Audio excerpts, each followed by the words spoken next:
Hey everybody, and welcome back to the Between Paychecks Kitchen. I'm Oz, Jack Lighter still in Lake Jackson, and things have been kind of hectic, so we're going to do a short one. I saw this on TikTok, and it's one of those things like, will it actually work? And yeah, I'm hoping. I mean, the fat guy gonna fat, this is going to be fun.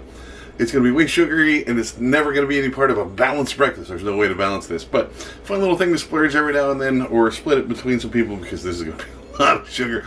Let's get into it. Before we do, be sure to like, share, subscribe, ring the little bell, get the notifications. It's YouTube, you know how this stuff works.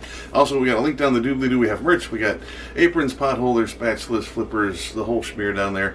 Let us know. We very much appreciate it. We're a small business, and let's try this thing, man. All right, first things first, you're going to need whatever peanut butter you want to use on a peanut butter jelly sandwich. I got creamy stuff because I don't like crunchy. And jelly, I use strawberry because I absolutely hate grape. I mean, you can at me, the algorithm will love that. But yeah, I don't take questions on that. I'm just not a fan. And then you want some of these honey buns. I got the prepackaged ones. I think these came from like Walmart or something. I accidentally grabbed an iced one, which I don't think you're supposed to use, but we're going to see how it turns out. Probably be great because it's got more sugar. You're going to want some butter or some like spray canola oil to put in your skillet. You can use any skillet, but I have a small, perfectly shaped cast iron that I'm going to use. Definitely go with the butter. It's like a tablespoon of butter is all you need to cook both of these. But yeah, it works better than spray, but you need to put something in there. So first things first, this is just the peanut butter and jelly with the honey buns are your bread, man. So get your peanut butter. Now make sure to have more than this if you're going to film it and put it on YouTube, because it took me a while to get just that little chunk scraped out of the bottom to put on there. I didn't know I was that low on peanut butter. Scrape it. Just go ahead and put it all the way to the edges. The inside doesn't really get that hot because it doesn't cook all the way through. It's just heating up the honey bun on the outside. But if you put it to the edge, then it'll warm up and melt a little bit and get gooey, and it's all fun, and you can get your hands all sticky, whatever. Same thing with your jelly, just a little bit. Now, I'm not putting as much jelly as I usually put on my sandwiches. Just want a thin schmear of it in here, mostly just to save my feet, because I don't want them cut off because of diabetes or whatever. But this is a lot, so just put a thin smear of it. Now, get your skillet. You want to put it about medium, low. Like, you don't want this super high, but you want to put it in here and either put your butter or some spray oil in there. I mean, it's cast iron, it's going to be seasoned anyway, but if you're using anything else, do them. So just fold it over like a regular sandwich. Get your hand all sticky by grabbing the bottom of the honey bun, and then just put it in there. Now, I go about 2.5 minutes on each side. It starts warming it up. Now you can see that the jelly, like I said, push to the side. It's going to start squeezing out. It's going to start melting, running down the side, which is just amazing. I can hear all the fat people drooling along with me when I talk about that. Now, I went and put the butter in here to let you see what it looks like.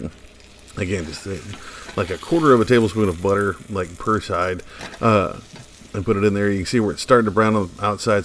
It makes the entire house smell amazing. Warm peanut butter, warm jelly, and warm, honey bun, which is like cinnamon and butter and sugar. So wait until it starts to get a little crunchy around the edges. See how it's getting all dark on this side? And so that takes anywhere between 2.5 and 5 minutes, depending on your altitude and the setting on your stove. But like I said, mine's at medium, high, so it took about 3 minutes per side. Once you get it nice and brown and slightly crunchy on the edges, pull it over, and you're done. Now I'm going to show you this other one. To show you, like I said, it's just a thin piece, just a quarter of a tablespoon. I'm pretty sure there's a different measurement for that, but that's just all I cut. Put it in there, let that start melting. Mash your next one. Now with the icing, I put the icing on the top one because I know that icing is all around the edges and it'll start to melt when you're cooking it and run down the side. So you don't want that immediately, because then you'll have all that caramelized burnt sugar stuck to your stuff on the bottom while you're cooking the other side. So again, 2.5, 3 minutes on either side. You can see where the sugar is starting to melt and run down in here. Don't want to burn that, so I'm just going to go ahead and pull that out as soon as it gets that brown edged smell to it. Cut it in half, serve it next to a glass of milk, and this is amazing. Now, again, this is not good. I mean, you can use it for meal prep. If you're desperately trying to gain weight, use this as meal prep. If not, this is a fun snack. It's a thing for boost your sugar if you're just feeling down. You want to celebrate something and you just don't like cake and you want something different. Here you go. Or if you're starving and you're a fat guy and all you got in the house is like honey buns and peanut butter and jelly, you ran out of bread. This is it. Like, you got to try this. I spotted on TikTok, and people are like, no, that can't happen. You can't do that. Whatever. And we just proved that it did. So you've got to try this out. This is absolutely amazing. Holy crap. Okay, there you go, guys. Yeah, that works.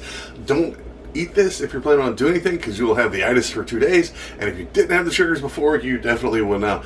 But something I saw. It was neat. It works. So yeah, give it a try. If you want to see it done differently, you want to tell us to do it differently, let us know. Put it down in the comments. That's what they're there for. You can also find us on social media. Let us know we're there. We're on Facebook, Pinterest, Patreon. We're on all those at Live Between Paychecks Kitchen. You can also find us at Instagram. Live in Between. I had to shorten it down over there. You can also find me on all of those, as well as Twitter and TikTok, which is where I got the idea for this. So yeah, just find us on those and tell us how horrible we are, or how much sugar this is, and how I shouldn't suggest this to people. Or don't. I already know. But I'll see y'all next time. I'm going to go try to eat one more of these. Oh, I can feel my heart hurt. Y'all be safe.